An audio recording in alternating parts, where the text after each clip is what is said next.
आज घरी माझा मित्र केदार आला होता जेवायला.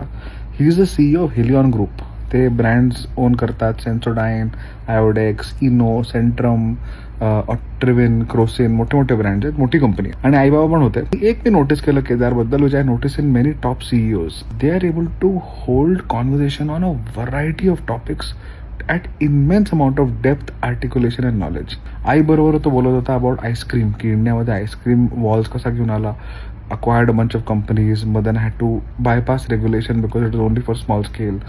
आईस्क्रीम कसं बनतं, फ्रोझन डेझर्ट कसं बनतं. आईला वाटायचं होतं की आईस्क्रीम चांगलं आहे, फ्रोझन डेझर्ट खराब आहे, पण काय फरक आहे. मग बाबांबरोबर तो टाटा ग्रुपबद्दल खूप बोलायला लागला. बाबा TCS मध्ये होते 14-15 वर्ष.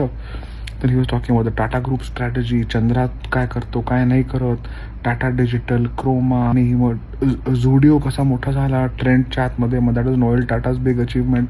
मग माझ्याबरोबर तो खूप बॉम्बे शेविंग कंपनीची स्ट्रॅटेजी, मी कसं लोकांमध्ये इन्व्हेस्ट केलं पाहिजे, काय नाही केलं पाहिजे. आणि I was blown away. And त्याच्यात दिसतं knowledge, expertise, experience, pattern recognition, वाचन, the ability to pull things from memory at will and piece together an interesting conversation with someone for the first time is a clear CEO skill, and I find it very impressive. I struggle with it and मला ते build करायचं आहे, पण today to see Kedar and it's always the case.